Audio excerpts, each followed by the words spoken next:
Hey guys and gals, Joe here, the guy who watched Evo's Third Strike tournament instead of watching any of the fights live yesterday or last night or whatever. Oops. But I did at least watch the fight night, of course, so I can do this. So I'm here to talk about UFC Fight Night, Jandiroba versus Lemos. You know, I watched it late, and there were some fun highlights. So, let's get to the fights.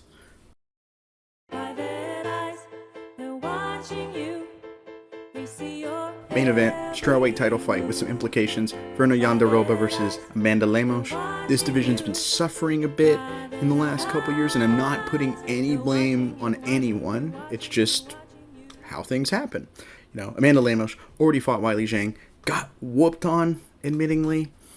But you can still become the number one contender if you make yourself the only option. Like, if you're just take out all these rising people, you're it. You know what I mean? Because I can't think of, a lot of names at 125 currently that I'm like, yeah, let's do that. But Jandiroba hasn't fought Weili Zhang yet, and 3-fight win streak going into Saturday. I kind of dig that idea if we want to build her up for it, and because I like her a lot. She can be fun. I'm not saying she's a constant fun, but she's fun for sure, and she's good. I think she's actually pretty good. Very, very loaded schedule she's had in her career, and once again, new blood, always a good thing, I think. And she put on a clinic, I think, here. Tons of grappling.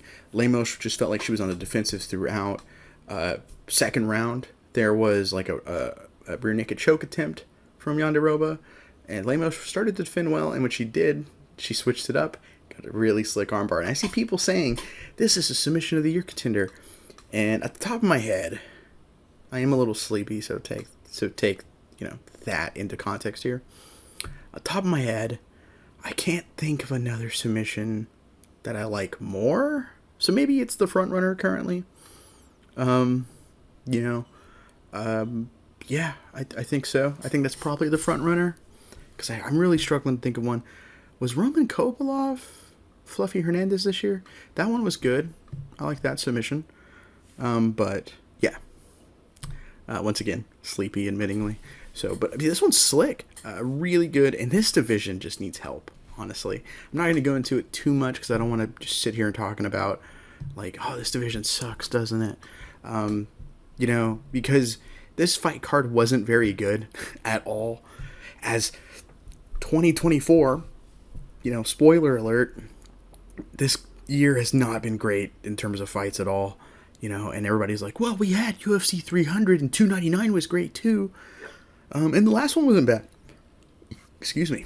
The last one wasn't bad either, 303. And I was like, yeah. So you guys, I imagine most of you actually that comment and stuff, you guys seem to be, constantly here, which means you guys are informative in how you talk about it. So you guys have also watched these fight nights alongside me. It's kind of like a fun little watch party we got going on here, and which is cool. I actually like that whole kind of thing we got going. And you guys have seen the fight nights. It isn't 2020 anymore, where we're just starved for anything, so you can just put on crap in front of us. And 2020, honestly, in hindsight, they got lucky with that business model. Not because we were just so starved for stuff, but because you had a lot of people and a lot of great storylines playing out. You had the emergence before he went into hiding after doing a crypto dump and pump and getting injured and hanging out with terrorists, Hamzat, just emerging. You had, like the whole Fight Island kind of things coming in. You had great stories like Davis and Figueiredo, Charles Oliveira coming into his own in that year. Kevin Holland's crazy run in 2020. Tons of great fights. The Joaquin Buckley KO over, oh no, I just forgot his name. My brain went to Blood Diamond, that's not true. Input Kasangane, I believe. Am I correct in that? I'm gonna hate it because I'm gonna be getting a cigarette before bed, and I'm gonna remember it. I believe it's Input Kasangane, currently in PFL. I believe middleweight champion in PFL. I believe so. Anyways, a lot of great moments in there that they did not book torts. They just happened, right? Like they put effort in trying to get fights done during a pandemic, and I will give them credit for that. But now it's a lot easier, and they haven't been like, oh hey, because it's easier, we should probably put effort into matchmaking and building names up and getting titles legitimized. Heavyweight, the real champs fight next week, and they're going to call it an interim fight. But like all these things they could do. Maybe we should promote fighters again. Yeah, build up stars for people. Nah, they haven't been doing it. So this year hasn't been great. And one of the divisions that, sadly, there's a couple divisions that have been hurt, I think, because of this. Middleweight, for sure. Heavyweight. Heavyweight's always having trouble with something. It feels like light heavyweight having some trouble with that, with issues of late because of it. Like Jamala Hill won the title in January, right? That was his first ever pay-per-view main event. Like, I think he only had one fight on pay-per-view before that, which was Paul Craig breaking his arm, and a majority of fans, like, they don't watch every fight night, right? Like, we're the 4% that watch every fight night. I feel like I don't know the exact numbers. I'm making up the numbers, but that's my big gripe. Now that I think I was supposed to talk about 125 having trouble, but 125 is one of these divisions that's having trouble. And like the issues with heavyweight, 205, 135 for women's bantamweight. It's like, oh, those divisions always need help because they're bad divisions. 125 was the best women's division by a mile. Or not 125, 115, excuse me. 125 is the best division right now. You got the champion Alexa Grasso, just smoking her competition. Just beating everybody. Fraud checking. I forgot the name of the champion before her. Kidding, guys. You guys know me. I'm a clown. Me and Shevchenko fans, we've made up. We cool. You guys can toss some jabs at me if you want. And the thing, man, we're cool. I got nothing but love.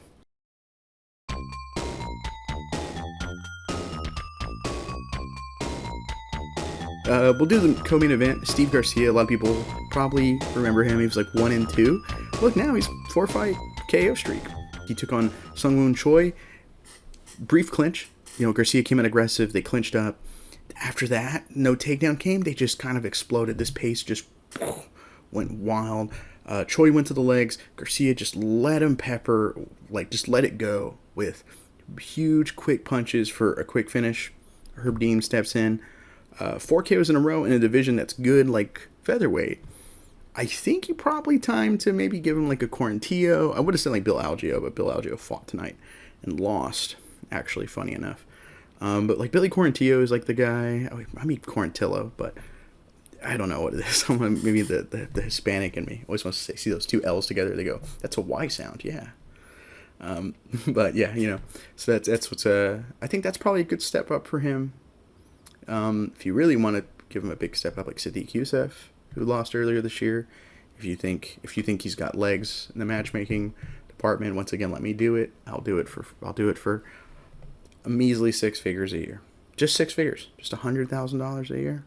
You know what? I'd honestly do it if I could work from home, making the same money I make now with my current career. I would do it in a heartbeat. Yeah, why not? For the rest of the card, Kurt Holloway. Tough winner now. He beat Kainan Kruczewski by unanimous decision. Bruno Silva got a second-round TKO over Cody Durden. Doo-Hoo Choi, Superboy. Y'all know if you remember him. He got his first win since 2016 with the TKO over Bill Algeo. Like I said, Bill Algeo did fight tonight. Hader Emil got a TKO win over Zhang Lee, I believe. Let me know if I'm saying it wrong. And that one got Twitter and all that, Facebook and all that buzzing because and Dana White even went, now you know. Well, we should be thanking him for putting on a mediocre card like this in terms of stakes and value. And but I've already ranted about that. Let's keep going. Nothing against Hader Emil, of course. Great finish win, honestly, legitimately. Cody Gibson got an arm triangle choke win over Brian Boom Boom Kelleher, who's potentially like a pretty good boy for me. Miranda Maverick, a lot of people's lasses, like in the gal stable of sorts. She got a good unanimous decision win over Diane Barbosa. Trey Ogden beat Loic Radzabov, I think is how you say it, by unanimous decision. Luana Carolina beat Lucy Pudilova by unanimous decision. And finally, Thomas Peterson beat Mo Usman by, that's right, you guessed it, unanimous decision. There's a lot of me to go around because I have great news. There are two, count them, two retro reviews in the oven, so to speak, the proverbial editing oven right now. From what I understand, both of them are making fantastically great progress on those, so that's sick. I suck at editing, and I actually don't know how, so I'm not one of the guys editing it, I will say. So it's Carl, and we got a new editor as well, who's been working on one of them as well, so be sure to check that out. Still not enough Joe for you. Hey, I understand. You know what? Me and Carl, yesterday morning, we shot the we shot the preview show for UFC 304, which is next week, and of course I'll be here to recap that. But you know, a preview show, that sounds great, but you know, we really want more. Like, you're the greatest dude ever, man. You're the closest thing to sliced bread we have in MMA. And I'm like, I know, guys, I know, I get it. So I got even better news. If you join our Patreon, me and Carl have a new show on there, INC and Cage. We just shot the newest episode yesterday, right after the preview show. It's up now. I literally watched it right before I was like, oh yeah, I gotta shoot this video, then eat breakfast and go to bed. Yeah, so there's that. And join our Patreon, you also get exclusive content, because we're always coming up with more and more and more ideas for exclusive content to make the Patreon as best of a value for you, the fans, because you guys are the lifeblood. You guys are the reason we do this, at the end of the day. You guys have been great to me. I've been here 2 years. You guys have been fantastic to me. I genuinely, from the bottom of my heart, appreciate all of you. And so we're always adding new content, bonus content, Patreon exclusive stuff, that if you join, you get some great stuff there. You get all of our content as well, stuff YouTube didn't even like, and early content. Finally, though, as a bonus, just for signing up, like a sign-up bonus, you get to nominate any card that you think I can get my hands on for the retro review series, and we'll review it on the channel. It'll be up. We've done a good amount of them so far. It's been fantastic. So please check it out. Like I said, I'll be back here next week for UFC 304. I'm Joe with the INC. Thank you so much for watching. Peace.